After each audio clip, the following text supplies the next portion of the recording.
Archer. Jamie, how are you, mate? Very well. Richard Arnold, how are you? Oh, mate, all the better for hearing your voice. Good to speak to you. I met you last year, didn't I? You did indeed, mate. Yes. We had a lot of fun together last year. And I know you had a lot of fun in the competition as well, didn't you? Absolutely. I loved it. I loved the whole thing, to be honest with you. I mean, it's such a sort of a surreal experience, but you don't really get the true measure of it until you leave, because then you go out on the street and then everyone just knows who you are suddenly. It's mad. Now, everyone would have known who you were, obviously, from the audition stage, because that's when everyone really took to their feet the first time. And what sort of feedback did you get from that moment on? I mean, that must have given you your first clue that, that the public were on side. Yeah, it was great because they decided to have the audience in there at the last minute, and we got told, and they were like, "Are you all right with that?" I was like, "Yeah, it's brilliant," because I love to play to an audience. And then, I went up there, and I thought they wouldn't like me, to be honest, because I wasn't really very sort of X Factor. And I went on there, and the crowd just seemed to really get into it, and I got a standing ovation, actually, and I didn't even remember that, and it just changed everything. And then afterwards, it was like a break, and we walked out, and all the crowd came running after me, and I was like, okay, I guess it went pretty well. But yeah, I thought that was a clue. If they're running towards you and not running away screaming in terror, yes, as they generally are with me, I think that's the first clue that they've taken you into their hearts and minds. Looking at this year's competition, I mean, I would argue that having met you last year, obviously because slightly longer in the tooth, like my good self, and approaching it with a bit more experience, that being one of the maturer contestants maybe helped you with the experience more so than the others. You brought a bit more to the table in terms of maturity, and so could deal with everything that the X Factor brings with it. Would you agree? Definitely, you have to. Yeah, absolutely, because I've been around the block, and it didn't faze me too much. Whereas the younger guys it was all like, oh my god, and it's like it's Simon Cowell, and it's all this and that, and but for me it was like it was amazing, but I was a bit more sort of cool about it, and so was Ollie and Dan, to be honest, because we were the older ones, so we were a bit more chilled about it, but it was still exciting though. Lots of stuff in the tabloids today, Jamie, about some of the contestants. I'll just read you a little quote from The Sun, as we were chatting about earlier in the show. You know what it's like. A lot of smoke and mirrors and a lot of sizzle goes on with this show, which is all part and parcel of the X Factor every year. And whether you like it or not, we all everyone loves it, Richard. Of course they do. Everyone talks about it. Of course they do, mate. Yeah, absolutely. And that's what it is. TV to talk about, which is, of course, why we're bantering on about it now. But they're saying that this year's contestants, that could be the bitchiest yet, and already the gloves are off. I mean, obviously not naming any names. Did you feel that as the show progressed in the early stages last year that some people's heads were being turned or were certainly being affected, either rightly or wrongly, by the press attention and everything that was happening outside the performances themselves?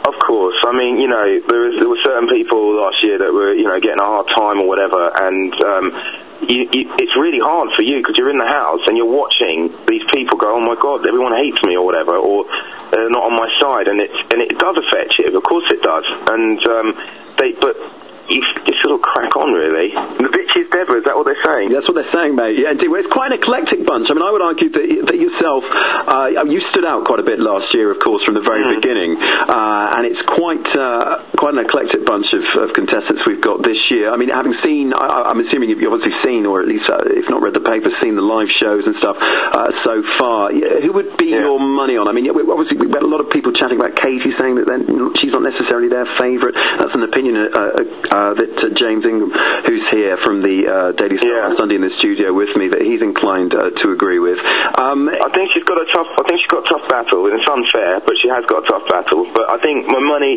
after last week, Aidan blew me away. He blew me away with Mad World. I thought he did a really, really, really good job of that. But I'm really supporting Matt Cardell. I like him very much, and I'm backing him all the way. Now, why is that? I mean, okay, from several perspectives. Yours as obviously an X Factor contestant, having been through the ringer several times, and as you say, been around the block. Also from a musician's point of view, because you're a talented bloke, Jamie. Thank you. You're all right. You're all right, mate. It's a bit of a love, and we've got all night. Thanks, mate. Yeah, I know. I mean, obviously you can take it from both perspectives, and then of course third, and I suppose you would argue that one of the most important things, given the fact that it is all about the X Factor, the image. Do you think he's got all three? I think he can do. I wish he'd take that hat off, because he doesn't really need to have it on, I don't think. He's a good-looking guy, and I think what's great about him is he will progress as the weeks go on if he stays in. And why I like him is because he's from my sort of school. He's in a band, he's, you know, played gigs, and he's a real musician. And I always felt that last year that I was hopefully starting something in the X Factor, and that is that it's not just a pop thing, that, you know, real musicians, people who play guitar, whatever, who are out there can enter the show and do something with it as well, you know. So, and I think Matt maybe I'm continuing that.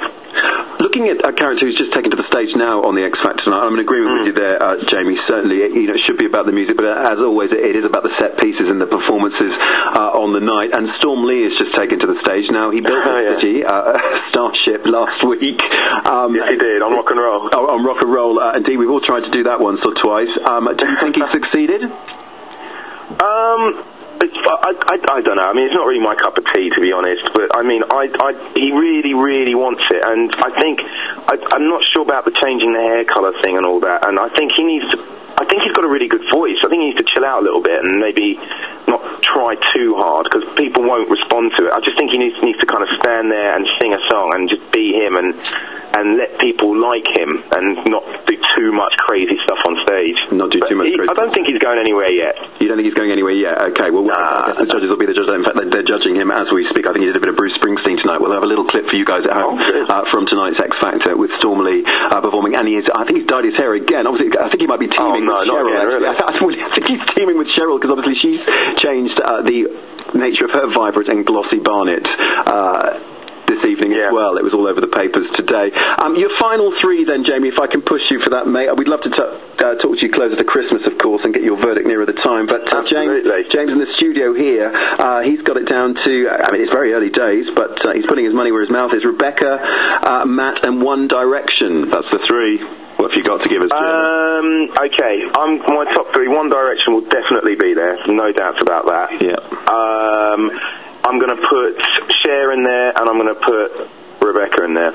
Cher, Rebecca, and One Direction. So you boys. Richard, can I do one thing? My mum is the biggest LBC fan in the world, and she's listening right now, and I want to say hi to her, listening at home, and I love her. Oh, bless her. What's Mum's name? Jeannie. Jeannie. Hello, Jeannie. Well, thank you for listening to Saturday Night Live, Jeannie, and for what it's worth. Got it on all the time, Richard. All the time. Excellent. Well, where else would you keep it? Where else would you keep it, Jamie? Thanks, mate. You're an absolute star. What's the year been like for you? What we've got coming up? You're still gigging, aren't you?